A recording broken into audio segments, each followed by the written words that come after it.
Welcome to Sports CTO Talks. In this series, we would be connecting with industry leaders from sports and technology, where we will simplify sports technology. I am Ami, your guide on this journey through amazing mind of tech leaders. We will dive deep into discussions who are driving the industry, from AI to cloud, from cybersecurity to sustainability. If it is sports tech, we are talking about it. Today, we have a very interesting guest on the podcast. We welcome you, Jonathan Schecter, to the podcast. Thank you, Ami. It's great to be here. Jonathan is MD to Advisory Services at CTH Advisors, has a long history of working in pivotal roles with right owners, right holders, and agencies, bringing his strategic know-how to every level of sports, media, and entertainment industry. Prior to CTH, Jonathan was Chief Product and Technology Officer at Live Golf and VP Product at Delta Tech, where he scaled teams, products across sports technology, editorials, fan data, or engagement, as well as serving as sport leadership team member. His insights and experience were also shaped by roles at ESP Properties in London and FC Barcelona in Barcelona. He has a truly global network, having worked substantially in North America, Europe, Sub-Saharan Africa, and APAC. Jonathan, we would have a lot of questions for you on the topic. So today he would be discussing and sharing his views, his insights in fan engagement and what are the trends going on in fan engagement in 2025. So my first question to you, Jonathan, is how do you define fan value and why is it becoming a new focus into the traditional fan engagement platform? So first off, thank you for the great introduction. Couldn't have said it better myself. Actually, you're probably nicer to me than I would have been. So I appreciate that. So how do you define fan value is the question. I think you need to look back about 10, 12 years to when sports organizations started to realize that they were behind the curve with regards to fans, with regards to data, with regards to the understanding of those fans. Retail had been doing it for years. Sports has always been a bit of a late adopter in terms of that type of technology because the revenues have always been there. And then I think what ended up happening 10 years ago is the sports industry, 12 years ago, the sports industry started to wake up and say, well, we don't know our fans, so how much money are we actually leaving on the table? And so then came the strategy of how do you collect the data on fans? And then it had to take that step further of, okay, we have that data. What do you do with the data? How do you engage the fans? How do you make those fans more avid? How do you make them want to come to your games? How do you make them want to, let's say, promote the behaviors that they're already doing? So watch your team, to buy merchandise, to buy a ticket. And now it's more, how do you drive them deeper into the funnel? And that's where kind of fan engagement becomes fan value.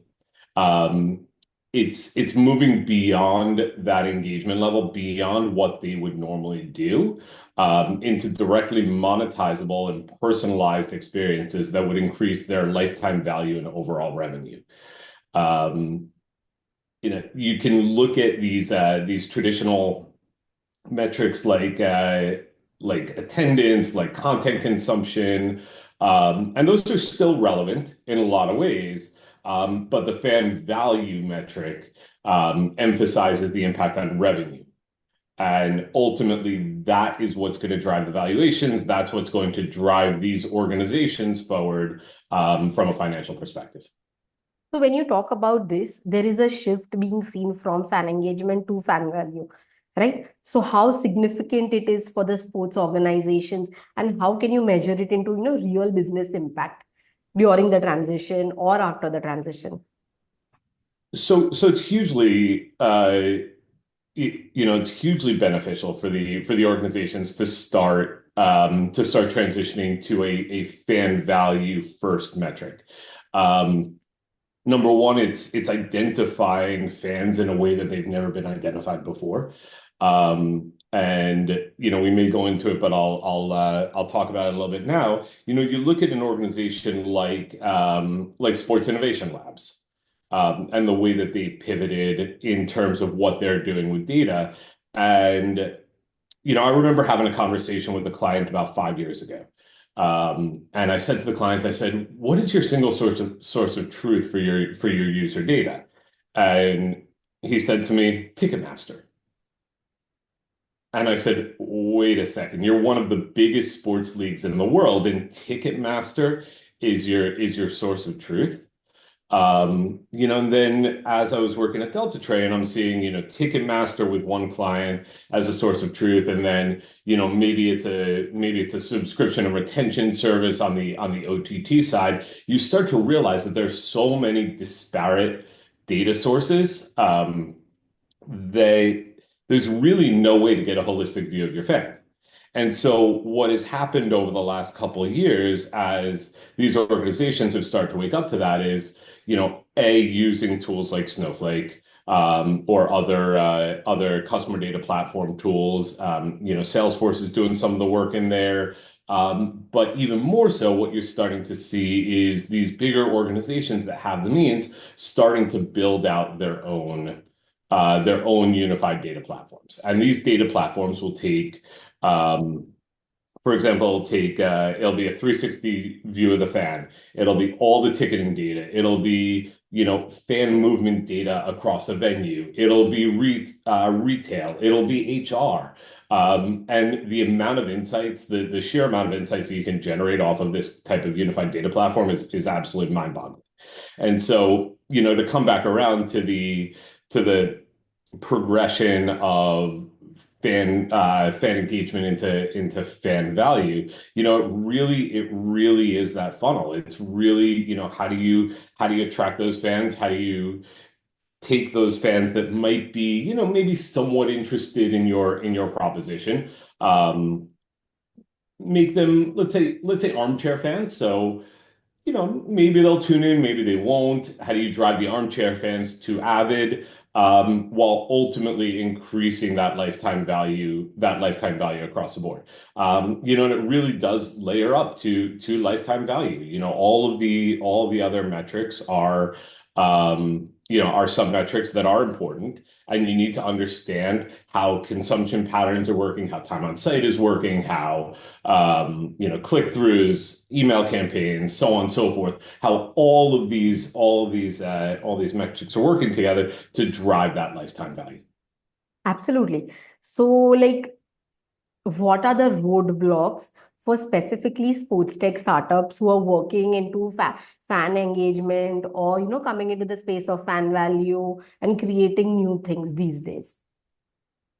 So I think there are a couple factors at play here, with the startup. So 5 years ago, um, you had these companies that were coming in, and great companies, by the way, companies that are still around today, that are coming in and pitching a fan engagement platform, for example. And they're talking about, "Oh, we have a lightweight CRM that goes with it," which is great. Totally, totally fine. And 5 years ago was exactly what everybody wanted to hear. At this point, not what people want to hear.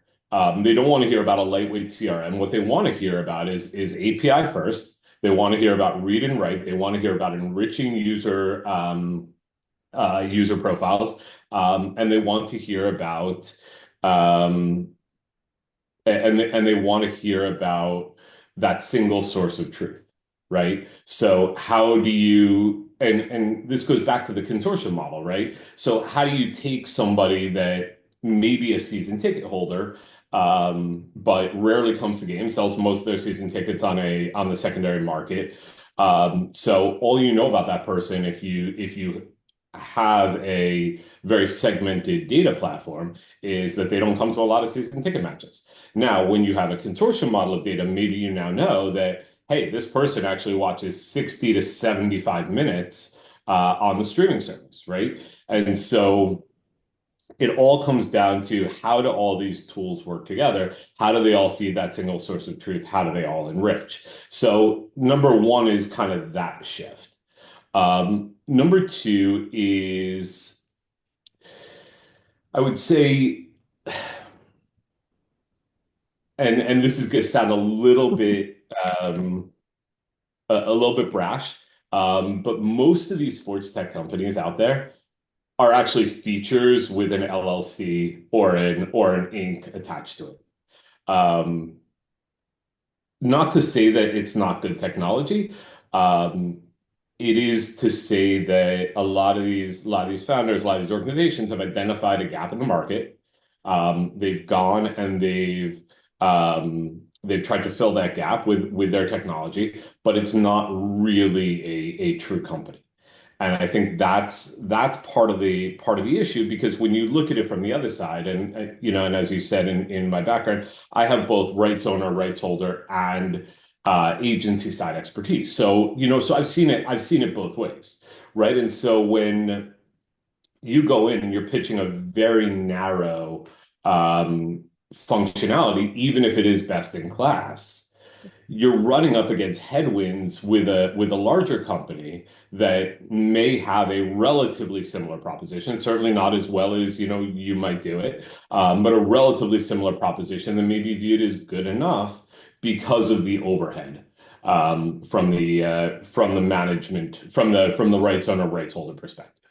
So I would say that's number two. Number three is, and related to number two, is the desire of many of these companies to scale out horizontally, which also is a problem when you don't truly understand the rights owner and rights holder side. That, hey, maybe the broadcast team and the technology team, or the broadcast team and the product team, or the player performance and the product team don't really talk to each other. And so if you have a proposition, let's say, that does churn and loyalty, subscription, let's say subscription management and push notifications, for example, you might be talking to two different teams, and at these organizations, they are still heavily, heavily silent. And then the last piece is really around scalability, I would say, scalability at its core, which is to say, like every startup, and this is not unique to sports, but like every startup, you want to grow organically. You want to land new clients. You want to continue to grow your business. And what you start to see is there is a bit of a tipping point where the BD starts to overshadow the existing account management, the first couple of clients that you land, and they tend to fall by the wayside. And so, I've spoken with a lot of contacts at these leagues, or teams, or big sports properties, who say, "Yeah, I'm really, really, really careful about who I work with right now, because I took a chance on these companies, and it was great for the first couple months, and then they went to go chase shiny objects and left me kind of in the dust." So I'd say those are really the biggest roadblocks that these companies are facing right now. So, what are the strategies you feel that these small sports tech startups should adopt to avoid or overcome financial crisis, or for the scalability as you were discussing? What should they do? So I think number one, first and foremost, is know who your clients are. I've spoken with too many early stage organizations who just have zero concept of how the clients are using their product, using their service, and that's really problematic. I remember when I started at Delta Trade, we had just landed a new league client, and we sat with one of the stakeholders on a random game day to see how they were creating a piece of content. We saw that they had 12 windows open. I think it was three or four applications, and it took them over an hour to create one piece of content. And so we were then able to tailor our solution. We had already won the business, and we were in the solution design phase. We were then able to tailor the solution to cut it down to one application, one window. And so that was our due diligence. It's something that I truly believe in is knowing your customer, knowing what those pain points are, and knowing how to address that. So I would say that's number one. Number two is scale mindfully.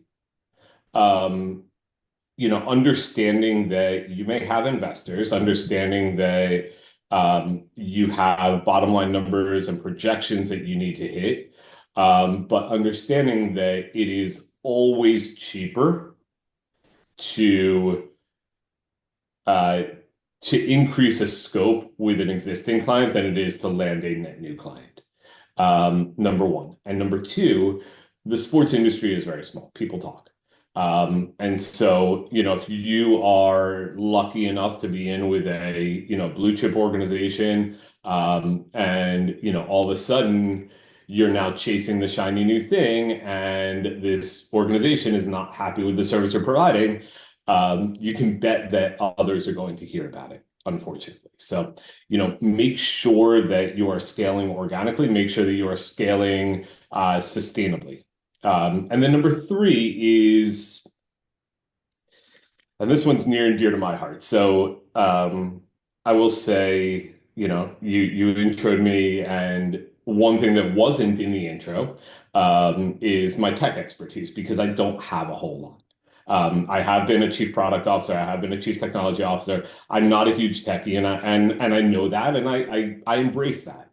I've said to engineers who've joined my team, my job is to tell you why you're doing what you're doing, and what the outcome should be. Your job is to figure out the tech side of it. Your job is to tell me if I sound like an idiot when I try to talk about tech, and I'm going to do the same when you try to talk about strategy. And so, I have seen too many times, and quite frankly, this work that I do with various startups that I serve on the advisory board for, helping them to tell a more business-oriented story.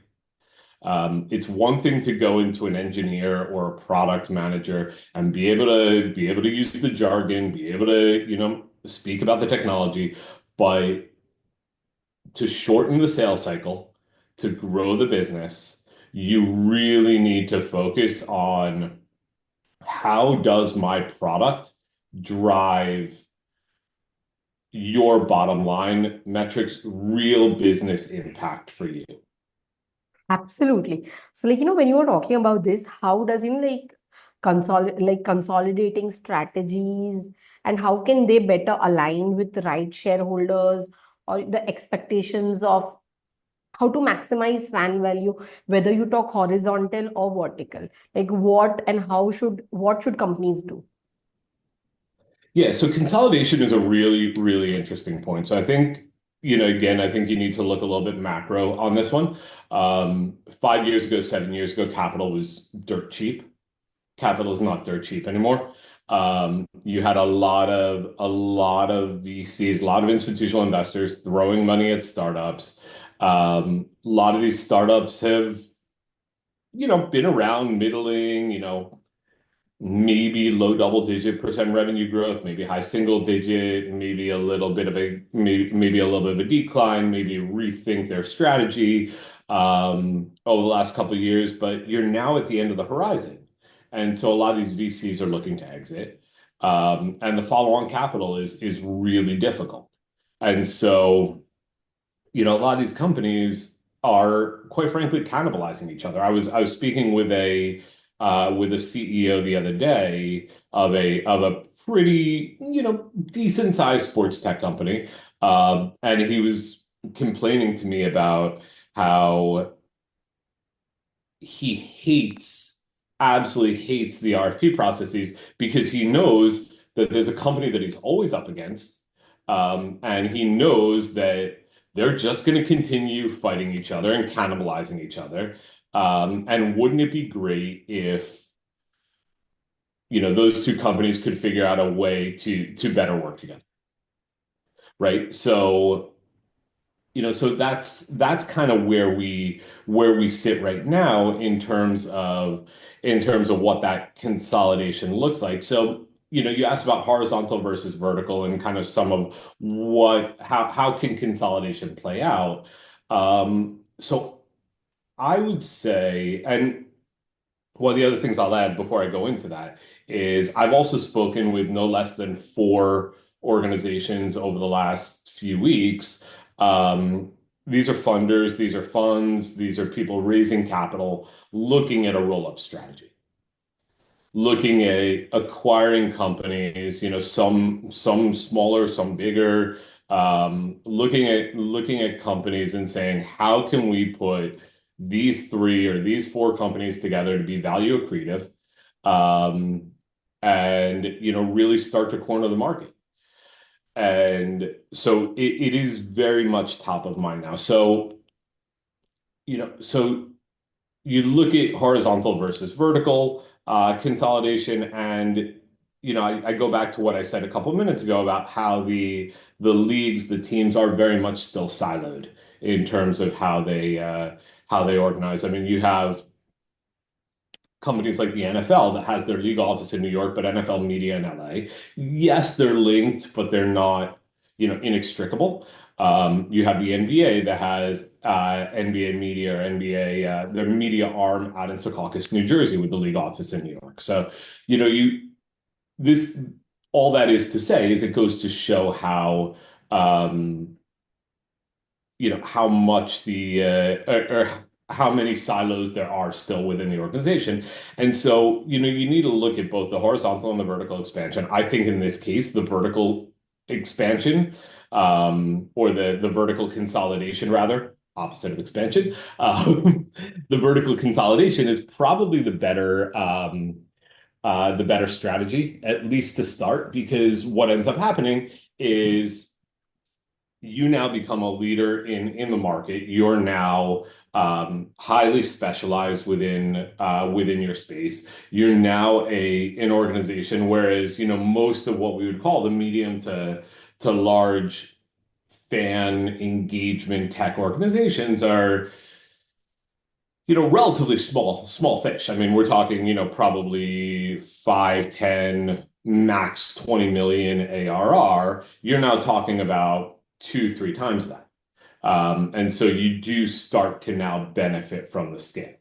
Um, and so, so I would say that's the first point on consolidation. The second point on consolidation, um, is you have to be careful in consolidating, as in any industry, as in any business with any merger and acquisition, with regards to how you approach it, how you structure it. Is it an integration of assets? Is it a true merger? How do the organizations work together? Quite frankly, who takes over as CEO if you're merging two companies?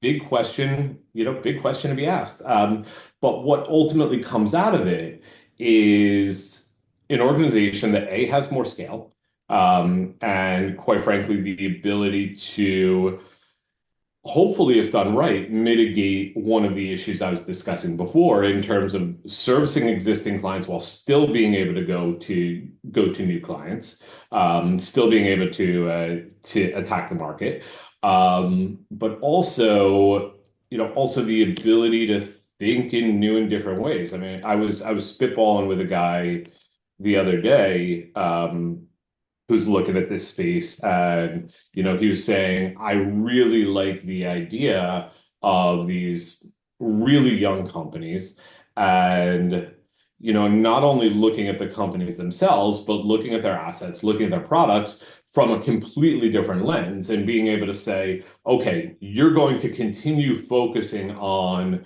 let's say, player tracking, right? Whereas we're going to set up a team outside of the organization for B2C, B2C use cases for this player tracking. And so it really does start to drive innovation and drive these organizations becoming best in class in their specific niche. Absolutely. So, like when you were discussing this about the consolidation, how does it impact the innovation into the sports technology from, from the sports technology aspect? How does that impact? I think it increases it in a weird, slightly counterintuitive way. Um, I do think it increases it. You know, what I'm not saying or what I'm not advocating for is, you know, a behemoth coming in and buying up all these sports tech companies and cornering the market. What I'm saying is when you have five companies that are doing relatively the same thing, trying to innovate, you know, some doing a little bit better in this area, some doing a little bit better in that area. But they're all kind of hovering around, you know, a 3 to 5 million ARR and you know, maybe a high single digit, low double digit growth rate. Maybe that jumps from time to time with a new client. Um, you know, it's really hard to think about innovation when you're in survival mode and when you're wondering um, when you're going to get that call from your lead investor saying, I need to exit. I need to figure out what the next step is for you guys. And so, you know, I think it provides the cover. It does provide the cover to innovate. It provides the scale to innovate. It's no longer you know, a single, you know, one person show. I had you know, I had a client about 2 years ago. Um, in the tech space. They were relatively new. They wanted to move into sports, and they engaged me to write a go-to-market strategy for them, for their technology. And so I was working with them on it, and you know, I said, "Listen, I've made some calls. I got you know, prospective client that's interested in doing this for you. Um, you know, when can you have a dashboard ready, even if it's just dummy data?" And he said, "Oh yeah, I'll get to that next week." Now, mind you, I was talking to the CEO. And my response to the CEO was, "You should not be building me dashboards." You should not be. Yeah, I mean, listen, very technical founder, good guy, smart guy.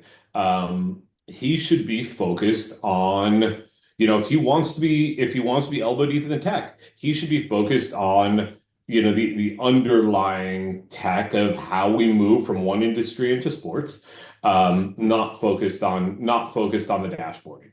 Um, so I think that's kind of a case in point that says, you know, you're trying to find a product market fit as a startup.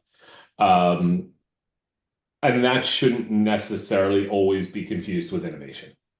Absolutely. So when we were discussing this, like, do you see more companies benefiting from horizontal expansion or vertical expansion? And like, how the like what are the trends right now? What do you see? Um, I would say vertical expansion is certainly the better approach. And I've been approached by a couple of organizations that are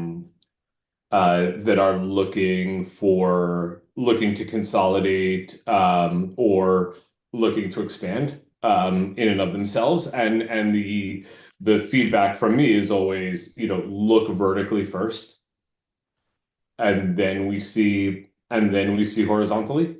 Um, but I think vertical first is absolutely the better call because what you end up with knowing who the clients are and knowing how the clients are using the products, you end up with a much cleaner, much tighter proposition that's not pulling focus. You don't have a BD team, for example, that's trying to sell into the product team on one hand and the broadcast team on the other hand, because those are two different budget cycles, potentially two different budget cycles. And so that vertical expansion really, I think, is the way to go. So, you know, I've talked to one kind of consortium of three companies. They're all kind of in that same fan engagement world. They're going back to what I said earlier, the features versus the company. They're three very good pieces of technology, but look at it, and I've argued that there are three features. And if you put those together, then you have a company. And that's really a vertical consolidation or vertical expansion, however you want to call it. That's really what that is. But I would say from an organizational perspective, if you're not looking at the M&A route, I would say the vertical side is absolutely still the way to go. There is so much opportunity within the sports tech world. I do think what we've seen in the last couple of years may have scared off some of these companies and made them start thinking about horizontal expansion. I think what we've seen is, you look at Major League Baseball with 450 engineers at BAM. And a lot of these other leagues are saying, hey, we should do that. We should internalize everything. And now I think a lot of them are starting to realize that the internalization is probably not where you want to be. You want to be working with those best in class organizations that are going to be providing the real business value. And so that's ultimately where you need to put your focus as a company on being that best in class, while providing enough holistic business value. Absolutely. So, like these days, everything is about AI. People are talking about AI. People are integrating AI into some or the other things. So, I want to understand, like in what ways AI and unified data plans or platforms specifically can be leveraged to create actionable insights and help the fan value segment. How does that work? And what is happening there? Yeah, so I mean, AI is it's a vast topic. I was just having this conversation yesterday. So I was at NAB a few weeks ago, and every booth had AI on it. Absolutely, And you'd go to the booth and you'd say, okay, what does AI in sports mean? And they're like, it means artificial intelligence in sports. Yeah, yeah, that's what it means. Oh my God. Such a So sad sight to hear that also.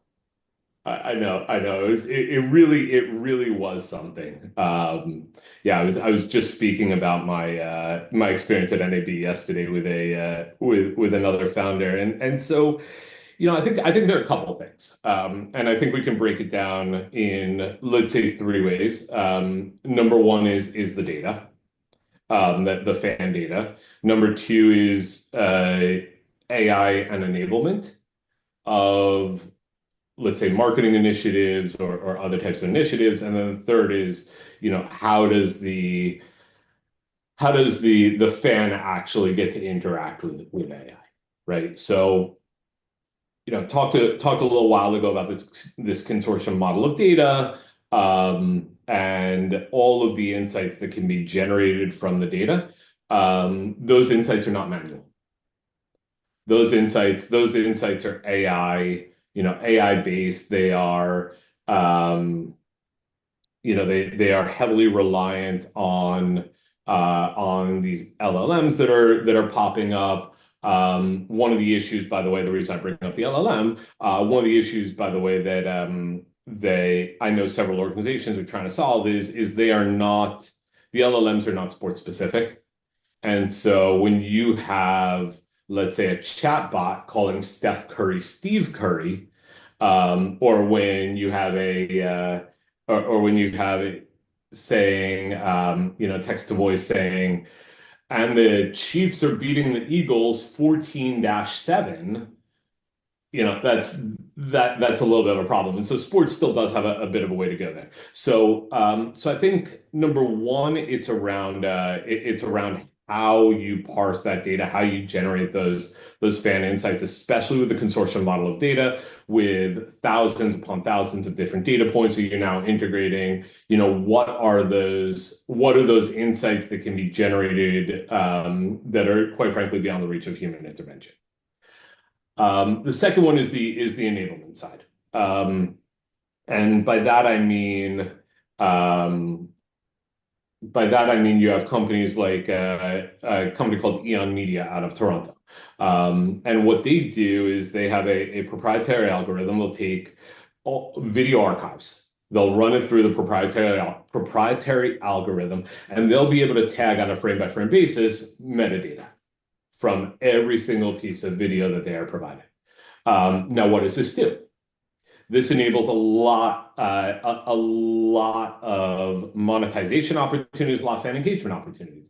Monetization in the sense of, we all know how popular sports documentaries are, right? Let's say you're Netflix and you're working on a documentary, and you want some old footage of, some high school coach in North Carolina. How do you find that footage? How do you track that down? Now that we have frame by frame metadata tagging, and we're starting to see these centralized portals, now you absolutely can start to find these types of things. Eon just launched a voice metadata product, which is also super interesting given the prevalence of podcasts. So you have that piece. You also have companies like Moby, and I know we'll probably get into them a little bit later on ultra low latency. But then you go a little bit downstream and you have WSC.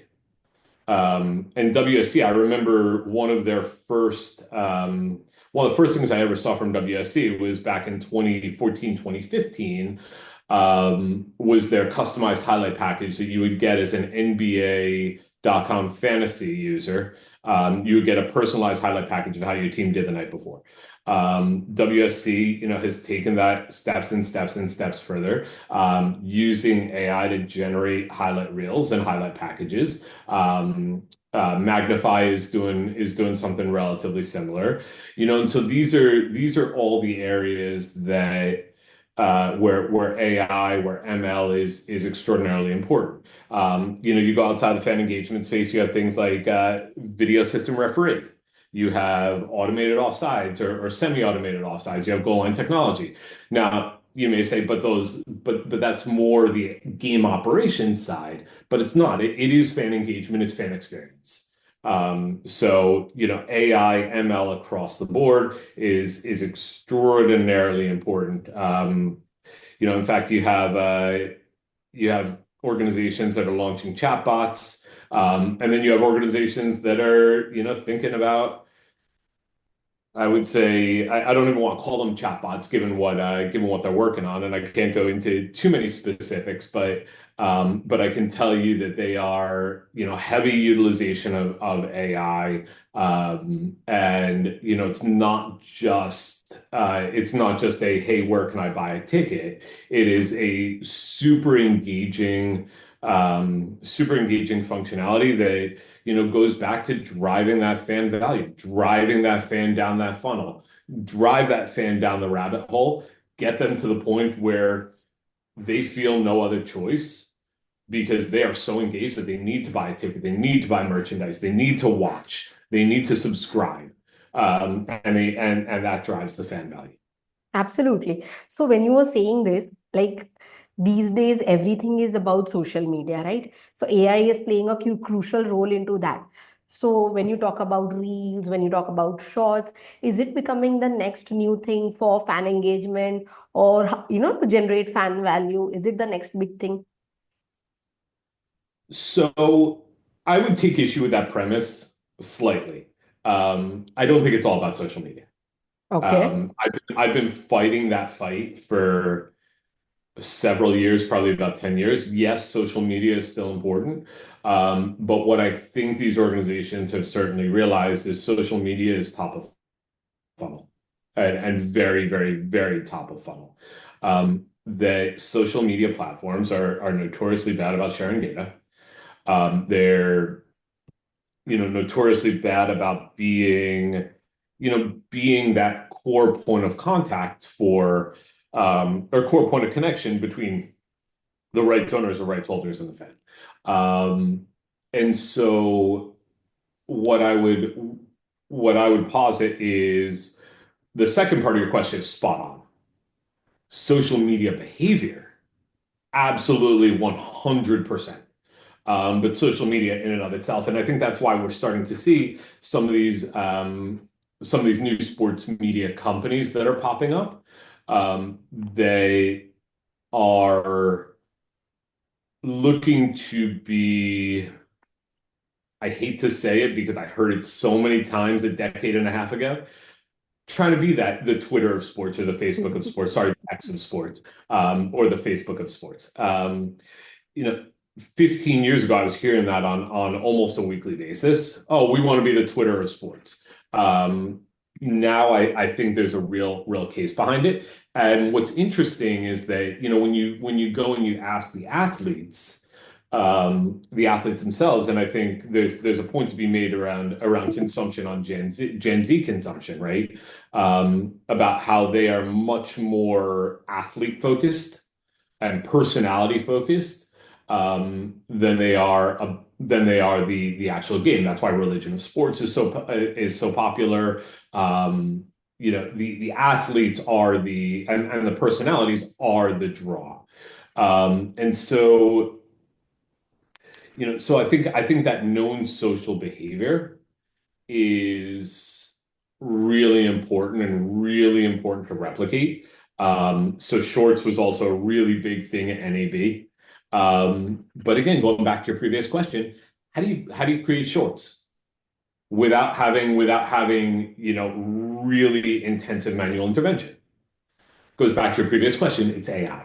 It's the metadata. It's making sure that you have your video, you have your multimedia content in a format that you can generate shorts. So Quick Play just launched a new shorts platform, which is great. And so, they can even do it straight off the live, which is also really, really fantastic. But I think the point here is, how are these organizations building out um, or utilizing known social behaviors to drive owned and operated. So, I'll give you another example, and this is old at this point, 7 years old. So 2018, I was at Delta Trey, and a client came to us and said, we have our big event every 4 years. And we have it this summer, and we really want to explore new and innovative content types. And so we looked around, and we looked at the market, and we realized that Google was coming out with, at that point, I believe it was AMP Stories. Now it's Google Web Stories. And we said, hey, what can we utilize this? So, being the head of product over there, I get in touch with Google, and we end up working together, and we launched this product, or this new storytelling format for this organization around their big summer event. And what we saw was, I believe it was a 50% reduction in bounce rate, a 2.5x time on site, um, and it was outperforming, I believe, every piece of long form written content they had on their site. Interesting. And so, so and you see that a lot with shorts right now, is it's taking those known social behaviors, it's bringing them over to owned and operated, because of what data you can glean and the way you can engage with your target customer on owned and operated vis-a-vis social media. Absolutely. Jonathan, I have a lot of questions for you, but last question. What are the top trends into the fan value space? What you see in the past few months and the coming trends in 2025? It can be related to investors. It can be related to, specific regions growing into the sports industry from the investment point of view, or anything. What is happening? What are the trends? So we've been talking about it for a long time. Personalization.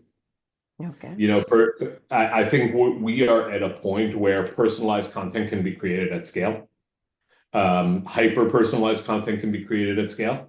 And so I think that is that is definitely an area to watch. Again, at NAB, that was a huge buzzword, is personalized content at scale. I happen to know a lot of organizations that are doing that kind of work right now, to the point of creating personalized podcasts.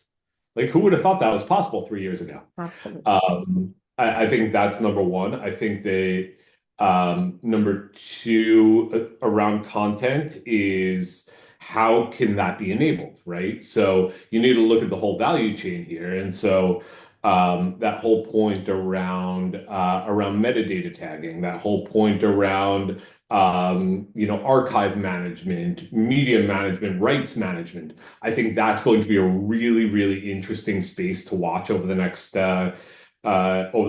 year or so. And going back to the core of this conversation, it is fan value. It's those organizations that can really tell the story to the big brands, to the big rights owners, to the big rights holders, of how their business can deliver these tangible results, and scalable fan experiences that will drive that bottom line revenue. And then the last one is a little bit outside of this, but I think still relevant is the kind of the growth of the betting space, and the in-game betting especially. You have a very big disparity between the pre-game bets and the in-game bets.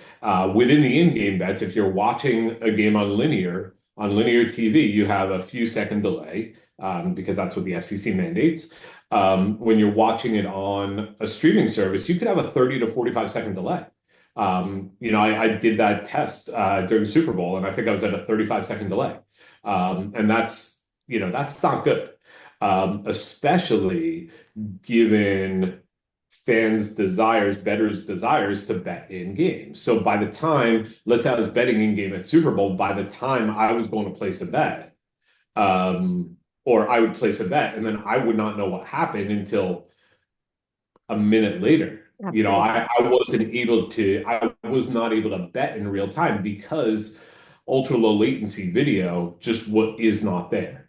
There are a few companies that are doing it. There's a company called Moby that's doing quarter second glass to glass on it. I did a proof of concept with them at one point about a year and a half ago. Their technology has certainly grown since then, where they were actually faster on a round trip, than the broadcast feed, which was really, really amazing. Absolutely. They're doing a lot of data and video synchronization right now. And so I think that's an area that is going to be increasingly important as well. Perfect. Now we'll move on to the next segment into the podcast. That's the rapid fire round. I'll ask you All a few right. questions. You'll have to be quick in answering. Okay. Okay. If you could control one thing in a stadium with your phone, what would it be? I want to see highlights. Okay. I only get one angle from my seat. I want to see everything Okay. Would you rather watch a game in the metaverse or from the front row in a smart stadium? from row. Okay. No question. Absolutely. If your favorite team gave you an exclusive NFT, what would you want it to unlock? Inexperience. I, I Okay. I don't know exactly what, but certainly an experience. Okay. What's the craziest AI generated sports commentary line you can think of?